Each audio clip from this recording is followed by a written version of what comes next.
नमस्कार, मैं हूँ दिव्या। मैं हूँ समृति शर्मा। दर्शकों, आप सभी का दूरदर्शन हिमाचल के कार्यक्रम नमस्ते हिमाचल में बहुत बहुत स्वागत है।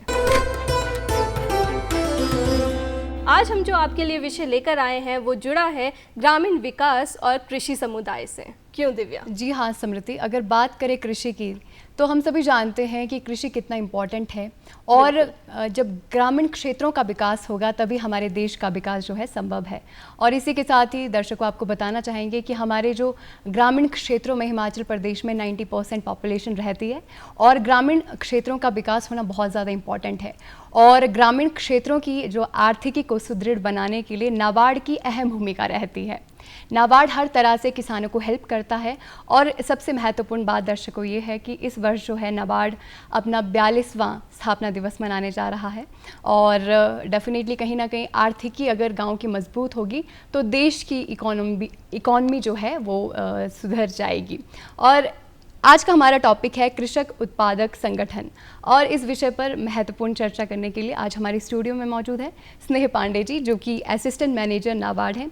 मैम, आपका हमारे स्टूडियो में बहुत बहुत स्वागत है। धन्यवाद दिव्या जी। दर्शकों, तो आपको बता दें कि आज का हमारा प्रोग्राम 2 सेगमेंट्स में विभाजित है, जिसके पहले सेगमेंट में हम बात करेंगे कृषक उत्पादक संगठन के बारे में और जो दूसरा सेगमेंट हमारा रहेगा वो रहेगा सरगम।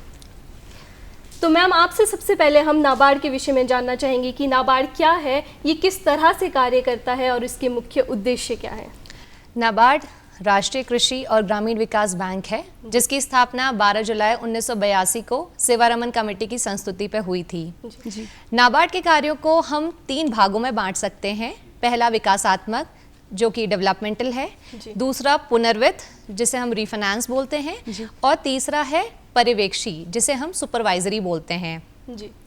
इन तीनों कार्यों की अगर मैं बात करूं तो सबसे पहले मैं बात करना चाहूँगी विकासात्मक पहलू की, जिसमें हम लोग कृषि एवं गैर कृषि क्षेत्र दोनों क्षेत्रों के लिए अनुदान सहायता प्रदान करते हैं। जैसे कि आज का हमारा टॉपिक ही है कृषक उत्पादक संगठन, तो कृषि क्षेत्र के अगर मैं योजनाओं की बात करूं तो सबसे पहले उसमें आते हैं कृषक उत्पादक संगठन, उनके लिए हम अनुदान सहायता प्रदान करते हैं।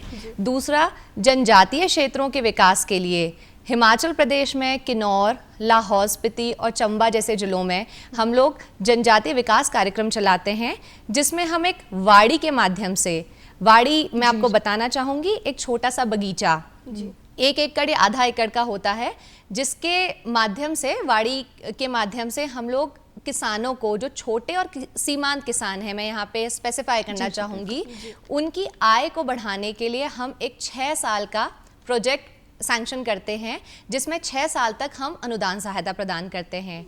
उसके अलावा पहाड़ी क्षेत्रों में जैसे पानी को बचाने के लिए हम लोग वाटरशेड के माध्यम से वाटरशेड डेवलपमेंट प्रोग्राम चलाते हैं। उसके अलावा कृषि क्षेत्र में नई तकनीक को बढ़ावा देने के लिए, इनोवेशंस को लाने के लिए हम लोग यूनिवर्सिटीज़, केवीकेज, इनके माध्यम से भी बहुत सारी योजनाएं चलाते हैं, ताकि जो नई तकनीक है वो आम किसान तक पहुंच पाए। दूसरा जो हमारा कार्य है, जैसे मैंने बोला पुनर्वित्त, रीफाइनेंस, इसमें हम लोग बैंकों को, राज्य सहकारी बैंक, हमारे जिला सहकारी बैंक, उसके अलावा ग्रामीण बैंक, जैसे यहाँ पे हिमाचल प्रदेश ग्रामीण बैंक है, और पब्लिक सेक्टर बैंक्स और प्राइवेट सेक्टर बैंक्स, इनको भी हम लोग पुनर्वित्त सहायता प्रदान करते हैं, ताकि आगे ये बैंक जो हैं ग्रामीण क्षेत्रों के लिए ऋण प्रोवाइड करा सकें, किसानों को, जो आम किसान हैं उन्हें ऋण सहायता प्रदान करा सकें। तीसरा जो हमारा कार्य है वो है सुपरवाइजरी। इसका मतलब क्या है कि जिन बैंकों को हम मोस्टली जो राज्य सहकारी बैंक हैं या हमारे डिस्ट्रिक्ट कोऑपरेटिव बैंक्स हैं, उनको हम पुनर्वित्त सहायता प्रदान करते हैं, उनका हम लोग इंस्पेक्शन भी करते हैं कि वो लोग किस तरीके से कार्य कर रहे हैं, जो भी आरबीआई के नॉर्म्स हैं उन्हें फॉलो कर रहे हैं कि नहीं कर रहे हैं। तो ओवरऑल जो नाबार्ड का कार्य है वो इन 3 एरियाज में कॉन्सेंट्रेटेड है। जी मैम, बहुत विस्तार से आपने नाबार्ड के बारे में जानकारी दी और कहीं ना कहीं हमारे दर्शक भी जान गए होंगे कि नाबार्ड आखिर पूरी तरह से है क्या और क्या क्या कार्य करते हैं। मैम, जैसे हमारा आज का टॉपिक है कृषक उत्पादक संगठन, तो इसके बारे में जानना चाहेंगे, ये है क्या ये संगठन और किस तरह के कार्य करता है? जी, कृषक उत्पादक संगठन, जो नाम ही है कृषक उत्पादक संगठन, कहने का मतलब है ये किसानों का एक समूह है। जी, जी। और यहाँ पे जो मेन फोकस रहता है वो रहता है छोटे और सीमांत किसानों पर, कि उन्हें संगठित करके एक समूह बनाना है ताकि वो मिल करके काम कर सकें। मैं यहाँ पे बताना चाहूँगी कि जो छोटे और सीमांत किसान होते हैं उनके पास जो ज़मीन होती है वो बहुत कम होती है। अब चूंकि उनके पास ज़मीन कम होती है, इसकी वजह से जो उसमें प्रोडक्शन होता है या जो उसकी प्रोडक्टिविटी होती है, जो ईल्ड होती है क्रॉप की, वो बहुत कम होती है। तो अगर वो अकेले अपने, मान लीजिए उसके पास 1 एकड़ की ज़मीन है, उसमें जितना भी उसका प्रोड्यूस हुआ उसे अगर वो बेचने बाजार में जाता है तो उसे उसकी उतनी अच्छी कीमत नहीं मिल पाती है। तो कृषक उत्पादक संगठन सबसे पहले ये कॉन्सेप्ट इसलिए अच्छा है क्योंकि ये एक लीगल एंटिटी है। लीगल एंटिटी का मतलब ये या तो कंपनीज एक्ट जो हमारा 2013 का है उसके अंदर बनाए जाते हैं, दूसरा जो हर प्रदेश की अपनी एक स्टेट कोऑपरेटिव सोसाइटीज़ एक्ट होती है उसके अंदर ये संगठित किए जाते हैं। तो ये एक लीगल एंटिटी है और आगे जा कर के अगर इन्हें बैंकों से लोन लेने की भी ज़रूरत पड़े, ऋण सहायता भी चाहिए हो, तो वो उन्हें ईजिली मिल सकती है। तो छोटे और सीमांत किसान मिल करके आते हैं, अपने प्रोड्यूस को इकट्ठा करते हैं और मिल करके उस प्रोड्यूस को मार्केट में बेचते हैं ताकि उन्हें एक अच्छी कीमत मिल सके अपने प्रोड्यूस की। जी बिल्कुल। तो मैम हम आपसे जानना चाहेंगे कि जो ये कृषक उत्पादक संगठन है उसका महत्व क्या है? इसको कृषक उत्पादक संगठन, देखिए सबसे पहले 2014 में भारत सरकार ने ये स्कीम लाई थी कृषक उत्पादक संगठनों की। ये जो कॉन्सेप्ट है वो लेकर के आए थे कि इसका ओवरऑल ऑब्जेक्टिव यही था कि जैसे मैंने बताया कि छोटे और सीमांत किसानों के पास ज़मीन कम होने की वजह से प्रोडक्शन कम होता है। बड़े किसान तो क्योंकि ज़्यादा ज़मीन है, ज़्यादा प्रोडक्शन है, तो वो लोग अच्छा रेट ले रहे हैं अपने प्रोड्यूस का। तो इन छोटे किसानों को हम कैसे बढ़ावा दें, उन्हें हम कैसे आगे लेकर के आएँ, इसके लिए कॉन्सेप्ट आया।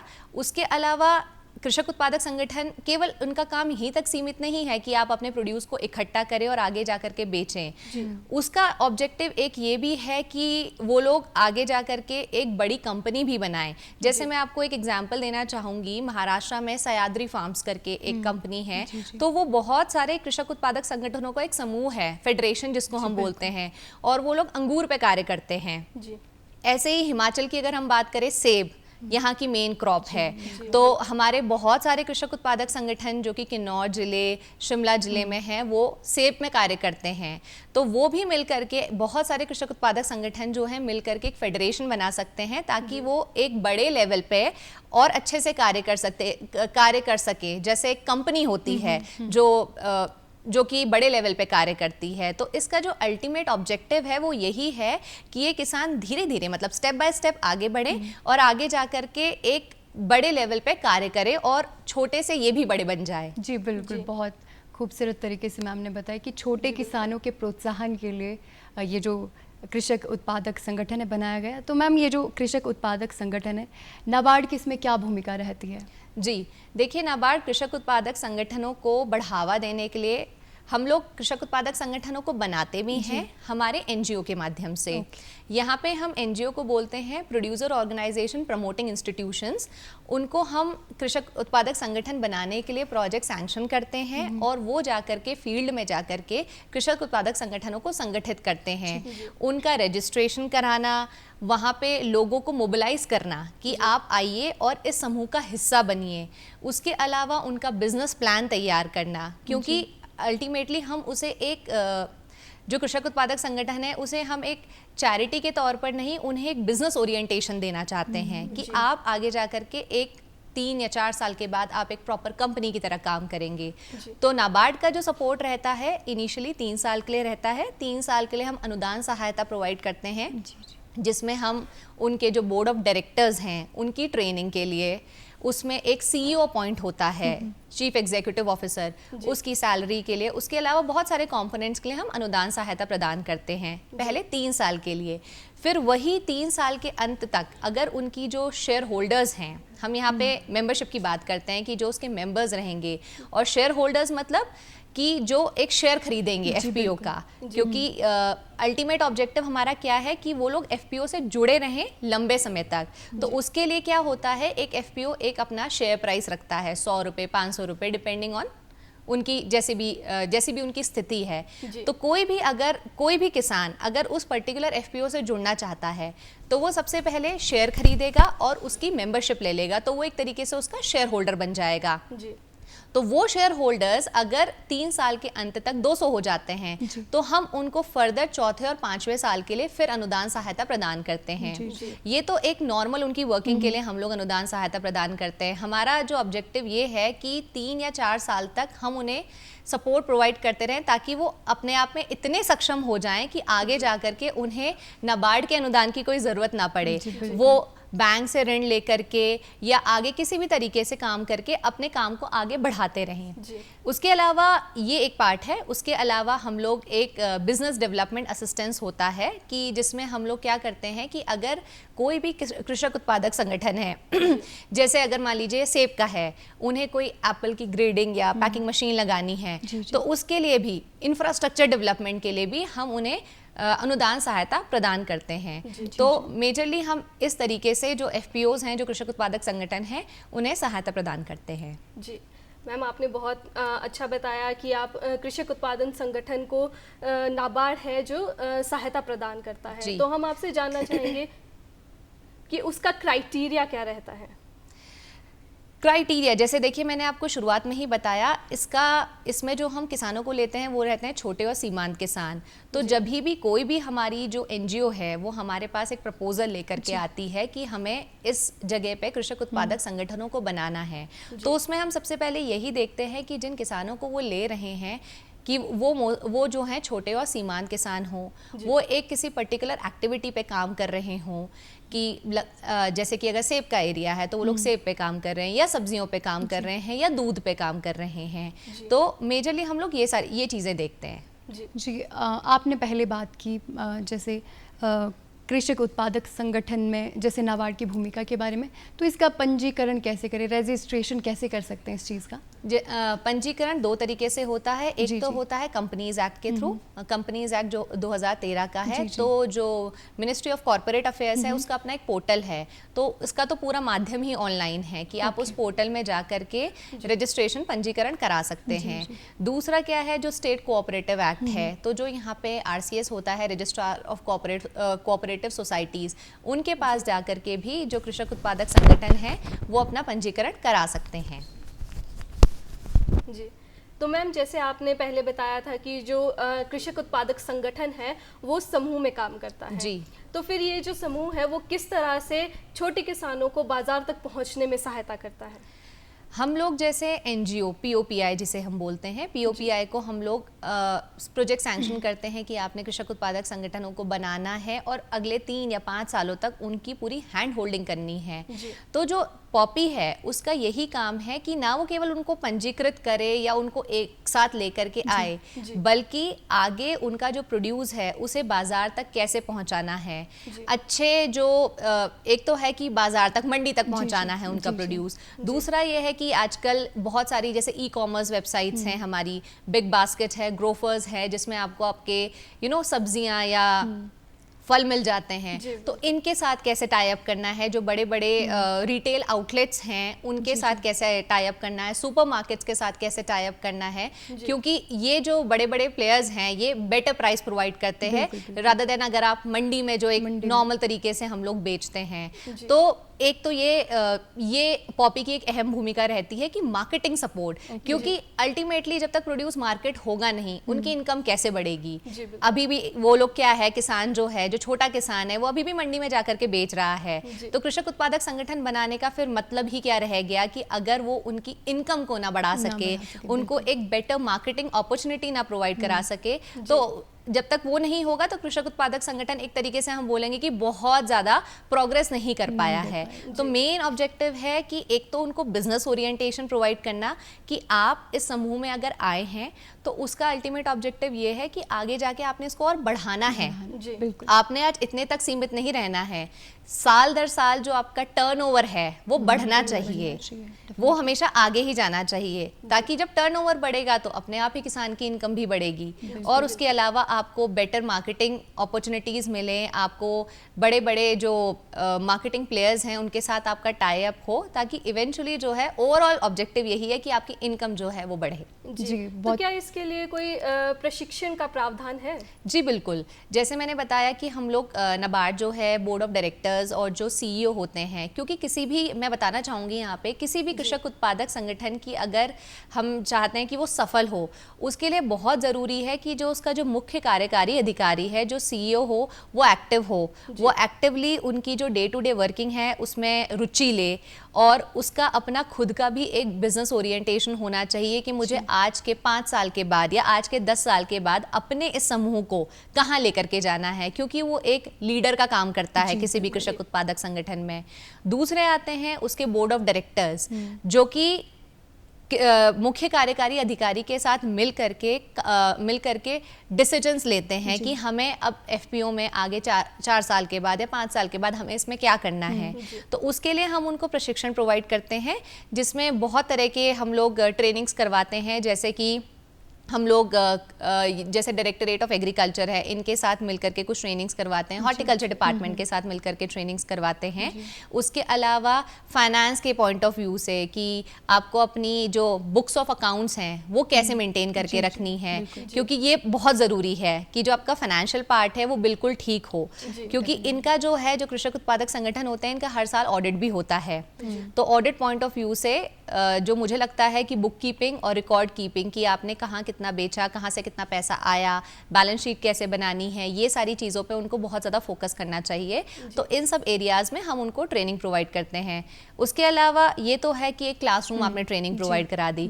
उसके अलावा जो अच्छे कृषक उत्पादक संगठन हैं, वो किस तरीके से काम कर रहे हैं। आज एक नया कृषक उत्पादक संगठन बना है, एक को बने 5 साल हो गए हैं, वो बहुत अच्छा कार्य कर रहा है, वो उस लेवल तक पहुंचा कैसे, उसके बारे में बताने के लिए हम उनके एक्सपोजर विजिट भी करवाते हैं।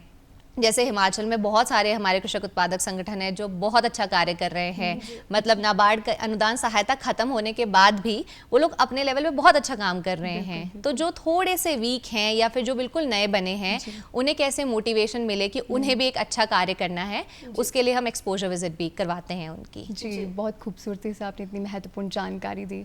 और किसान जो है हमारे देश की रीढ़ है, और कहीं ना कहीं उनका प्रोत्साहन, उनके लिए योजनाएं बनाना बहुत ज़्यादा इम्पोर्टेंट है। मैम, पहले आपने जिक्र किया पॉपीज का। हाँ जी, ये चीज़ क्या है, मतलब पॉपीज क्या है? हाँ, देखिए नाबार्ड जो है, अगर हम बात करें फील्ड लेवल की, तो फील्ड लेवल में कृषि क्षेत्र या गैर कृषि क्षेत्र दोनों लेवल पे हम लोग जो है एनजीओज के माध्यम से कार्य करते हैं। एनजीओज को हम लोग प्रोजेक्ट सैंक्शन करते हैं। उसके अलावा ज़िले में हमारे जिला विकास प्रबंधक होते हैं। जैसे हिमाचल में हमारे 12 ज़िले हैं, तो 12 में से 10 ज़िलों में हमारे जिला विकास प्रबंधक हैं। तो ये जो पॉपीज़ हैं या फिर जो एनजीओज़ हैं, पॉपीज़ हम लोग टर्म यूज़ करते हैं स्पेसिफिकली जब हम कृषक उत्पादक संगठनों की बात करते हैं, तो वो ये एनजीओ है। जी बिल्कुल, ये एनजीओ है। बस क्या है कि योजना के हिसाब से टर्मिनोलॉजी चेंज होती रहती है, अदरवाइज है ये एक एनजीओ ही। तो इनका जो मुख्य उद्देश्य है वो यही है कि फील्ड में जा करके लोगों को मोबिलाइज करना, कृषक उत्पादक संगठन बनाना, उनको उनकी प्रॉपर हैंड होल्डिंग करना, उन्हें एक दिशा प्रोवाइड करना कि आपने किस तरीके से कार्य करना है, और मार्केटिंग सपोर्ट प्रोवाइड करना। तो एक तरीके से क्या है कि उसको एक सक्सेसफुल एंटिटी बनाना। जी, तो बहुत इंपॉर्टेंट रोल है पॉपीज जी का। बिल्कुल बिल्कुल। जी बिल्कुल। तो मैम, जैसे हमने बात की किस तरह से ये पॉपीज़ काम करते हैं, तो अगर कोई इस संगठन से जुड़ना चाहे, कृषक उत्पादक संगठन से, तो वो कैसे जुड़ सकता है? इसका क्या क्राइटेरिया है? नॉर्मली जो हमने देखा है फील्ड में, उसमें क्या है कि अब ये जो कृषक उत्पादक संगठन का कॉन्सेप्ट है, ये इतना ज़्यादा पॉपुलर हो चुका है, क्योंकि जैसे मैंने बताया 2014 से ये स्कीम शुरू हुई थी, जो सबसे पहले भारत सरकार ने शुरू की थी। उसके बाद नाबार्ड की अपनी एक योजना है कृषक उत्पादक संगठनों की, और मैं बताना चाहूँगी कि भारत सरकार ने 2020 में भी एक स्कीम लाए हैं, central sector scheme on formation of 10,000 FPOs की। अगले 5 सालों में हमने 10,000 किसान उत्पादक संगठन बनाने हैं पूरे भारत में। तो ये जो कॉन्सेप्ट है ये इतना ज़्यादा पॉपुलर हो गया है, और अब मैं ये कहूँगी कि हमारा किसान जो है वो भी बहुत ज़्यादा अब अवेयर हो चुका है। उसे भी पता है कि किस तरह की योजनाएं हैं, कौन सी योजनाएं हैं जिनसे वो लाभ प्राप्त कर सकते हैं, कौन सी योजनाएं ऐसी हैं जो उनको आगे बढ़ाने में उनकी हेल्प कर सकती है। तो किसान खुद ही हमारे जो जिला विकास प्रबंधक है, या तो उनके पास आते हैं या फिर एनजीओज़ के पास आते हैं, और कभी कभी वो हमें डायरेक्टली भी अप्रोच करते हैं कि हम एक समूह में जुड़ना चाहते हैं, हम कृषक उत्पादक संगठन में बनाना चाहते हैं और हम लोग मिल करके काम करना चाहते हैं। दूसरा तरीका क्या है कि एनजीओ क्योंकि फील्ड पे काम कर रहा है तो उन्हें भी पता होता है कि किस एरिया की, किस डिस्ट्रिक्ट के, किस ब्लॉक की क्या ज़रूरत है, कहाँ पे ज़्यादा छोटे और सीमांत किसान है, कहाँ पे हमें कृषक उत्पादक संगठन बनाने की ज़रूरत है ताकि हम इन किसानों को आगे बढ़ा सके। तो मोस्टली ये 2-3 माध्यम है जिसके थ्रू हम लोग जो है कृषक उत्पादक संगठन बना सकते हैं। मैम, आपने कहा कि स्कीम चलाई गई है 20 फरवरी 2020 को। हाँ जी, एक स्कीम चलाई थी कि 1000 जो एफपीओ की स्कीम चलाई गई है, जी। तो उसके बारे में विस्तार से बताइए, स्कीम क्या है और कितना आपको इसमें सक्सेसफुल ये हुई है ये स्कीम? जी, तो ये जो स्कीम है भारत सरकार की, ये है कि अगले 5 सालों में 10,000 कृषक उत्पादक संगठन बनाने हैं पूरे भारत में। इस स्कीम में सबसे ज़्यादा फोकस दिया गया है कि नॉर्मली जो एफपीओज बनते हैं, जैसे अगर हिमाचल की बात करूँ, सेब पे बन रहा है, सब्जियों में बन रहा है, यहाँ पे बात की गई है थोड़ा सा हम लोग एक लेवल आगे जाएं कि हम लोग प्रोसेसिंग पे फोकस करें। एक तो है कि आपने सेब इकट्ठा किया, आपने बेच दिया, लेकिन हम सभी जानते हैं कि जो प्रोसेस प्रोडक्ट होते हैं, चाहे वो जैम है, जेली है या कोई स्क्वाश है, उसकी जो रेट होता है वो ज़्यादा होता है रादर देन अगर आप एक सेब खरीदने के लिए जाएंगे। तो इस स्कीम में फोकस किया गया है कि जो प्रोसेसिंग है उस पे, उसके अलावा मशरूम है और आपका जितने भी मतलब हाई क्वालिटी के एग्रीकल्चर प्रोडक्ट्स हैं। अगर हम धानों की भी बात करें तो उसमें बात की गई है ब्लैक राइस की, रेड राइस की, जिसकी मार्केट वैल्यू बहुत ज़्यादा होती है। उसके अलावा एग्रीगेशन तो करना ही है कि मिल करके उसको बेचना है। तो इस स्कीम में मेजर फोकस किया गया है कि आप जो है नेक्स्ट लेवल पे जाइए, आप सेकेंडरी प्रोसेसिंग में जाइए, आप प्रोसेस प्रोडक्ट्स को बेचिए, आप जो ट्रेडिशनल ढंग से काम कर रहे हैं उसको ना फॉलो करते हुए आप लोग एक स्टेप आगे जाइए। उसके अलावा फिर इसमें अनुदान सहायता भी ज़्यादा है, जो नॉर्मली हम नबार्ड की, अगर हम स्कीम में बात करें, हम नबार्ड की योजना में जो अनुदान सहायता प्रदान करते हैं उससे ज़्यादा ही अनुदान सहायता है। देन इसमें जो हम पॉपी बोल रहे हैं ना, यहाँ पे एनजीओज को हम बोलते हैं cluster based business organization, CBBOs, तो वो हैंड होल्डिंग कर रहे हैं। तो इस पूरी स्कीम का ऑब्जेक्टिव ये है कि अब किसानों को एक ट्रेडिशनल वे से ना काम करके एक स्टेप आगे बढ़ना है कि पहले ही हम उनको एक बेटर प्लेटफॉर्म प्रोवाइड करा सकें, मार्केटिंग में उनकी बहुत अच्छी हेल्प कर सकें। फिर अगर उनको ऋण की ज़रूरत है तो क्रेडिट गारंटी स्कीम के माध्यम से वो लोग ऋण भी ले सकें। तो ये थोड़ा सा एक मैं कहूँगी कि जो 2014 में स्कीम आई थी उससे एक लेवल आगे ये एक स्कीम है। जी मैम, ये बहुत अच्छी बात कही आपने कि एक लेवल आगे बढ़ने से ही विकास होगा। जी। तो मैम, अगर बात करें संगठन की, तो इसमें किस तरह से ये संगठन बनाए जाते हैं? क्या ये क्षेत्र के को देखते हुए बनाए जाते हैं और इसमें आमतौर पर कितने लोग होते हैं एक संगठन में? देखिए, कितने लोग होने हैं इसकी कोई लिमिट नहीं है। आप 10 लोगों से भी शुरू कर सकते हैं, आप 50 लोगों से भी शुरू कर सकते हैं। तो जब वो कंपनीज, जैसे मैंने बताया था, कंपनीज एक्ट और कोऑपरेटिव सोसाइटीज़ एक्ट में रजिस्टर होते हैं, तो जो कंपनीज एक्ट में रजिस्टर होते हैं वो पूरे इंडिया में वो पूरे इंडिया से मेंबरशिप रख सकते हैं। और जो कि एक पर्टिकुलर स्टेट की कोऑपरेटिव सोसाइटीज़ एक्ट में होते हैं वो जो हैं वो एक लिमिटेड एरिया में काम करते हैं, उनका एरिया डिफाइंड होता है।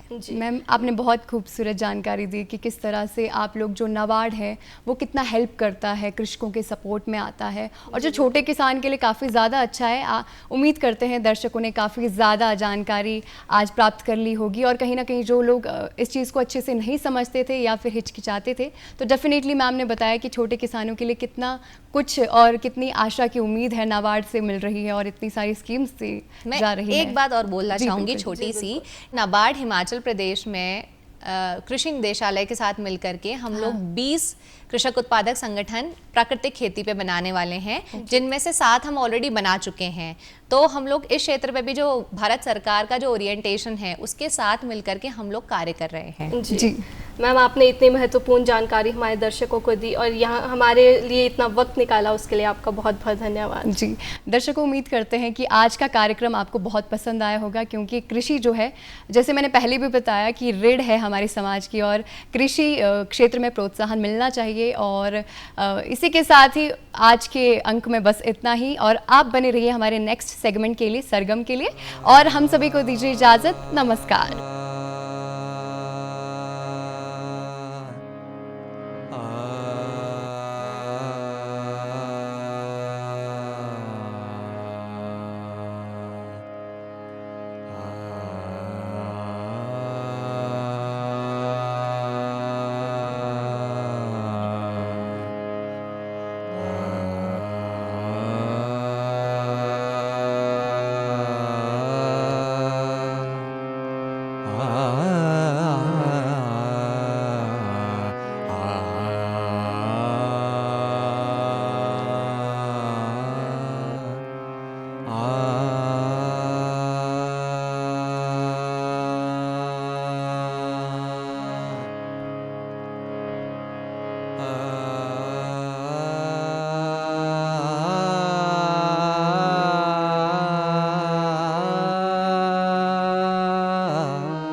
सनि सनि नि सरे रे सनि सनि सरे रे सनि स स म रे प प ग म रे स म प नि प ग म रे स प प म प नि प म प ग म रे स नि स रे स नि ध नि स रे स नि स ग म रे स नि स रे स रे म म रे रे प प म प नि प ग म रे स प प म प नि ध नि स ग म रे स नि ध नि प म प नि प गा मा रे सा पा पा मा पा गा मा रे सा पा पा मा पा गा मा रे सा पा पा मा पा गा मा रे सा गा ना गा रे गा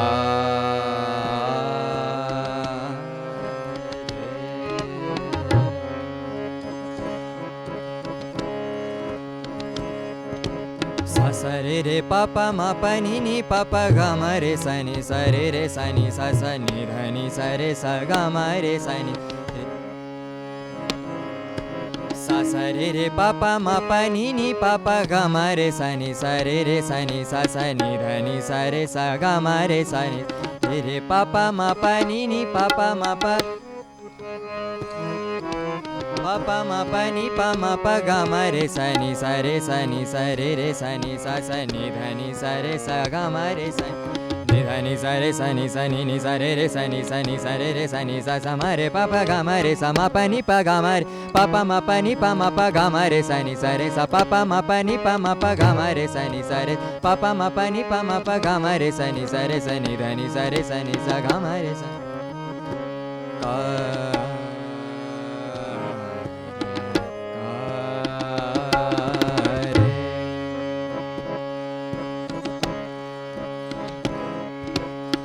नी सा रे सा नी सा नी सा रे सा नी सा रे सा सा मा रे पा पा गा मा रे सा मा पा नी पा गा मा रे पा पा मा पा नी पा मा पा गा मा रे सा नी ध नी सा गा मा रे सा नी सा पा पा मा पा नी नी पा मा पा गा मा रे सा नी ध नी सा गा मा रे सा नी सा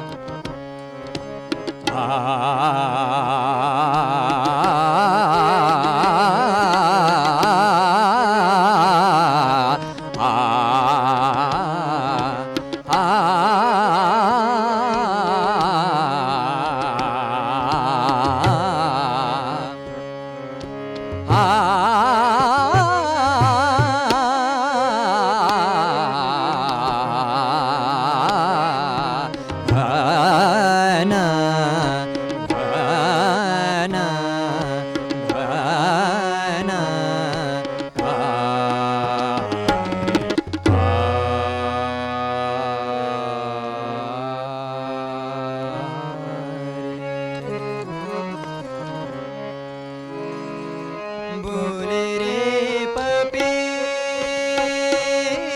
हरा बोले रे पपी हरा बोले रे पपी हरा बोले रे पपी हरा बोले रे पपी बोले रे पपी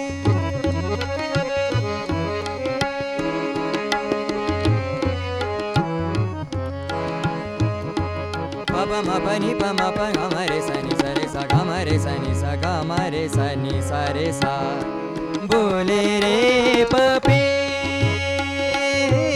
हरा बोले रे पपी बोले रे पपी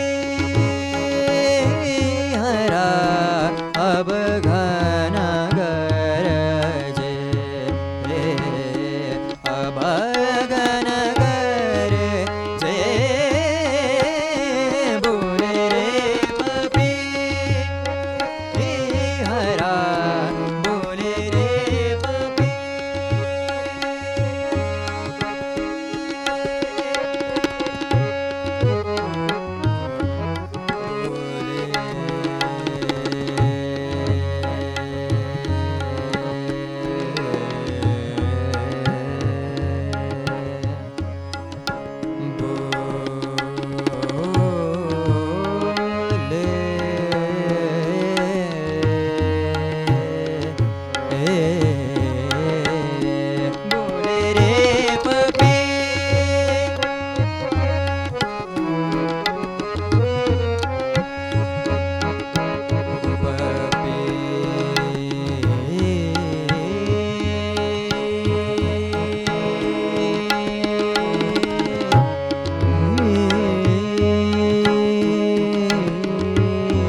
कर आई।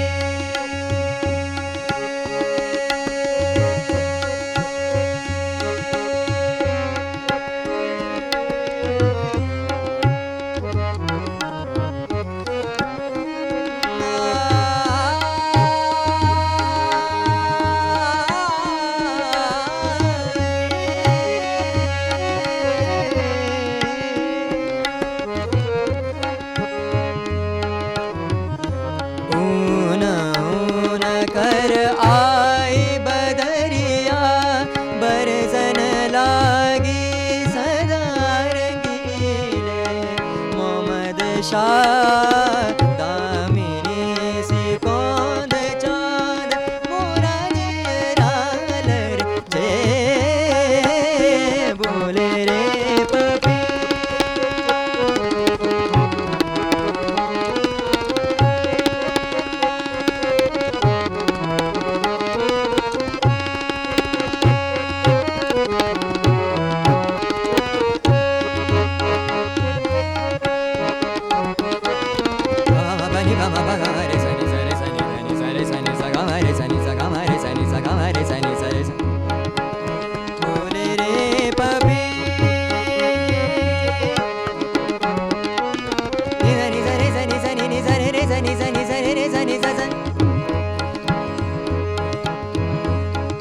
Pani pa ma pani ni ni ni ni pa ma pa ga ma re sa ni sa re sa ni da ni sa re sa ni sa ga ma re sa ni sa bole re pa pi ni sa re sa ni ni sa re sa ni sa ni ni sa re re sa ni sa ni sa re re sa ni sa sa ma re pa pa ga ma re sa ma pa ni pa ga ma re sa pa pa ma pa ni pa ma pa ga ma re sa ni sa bole re pa pi।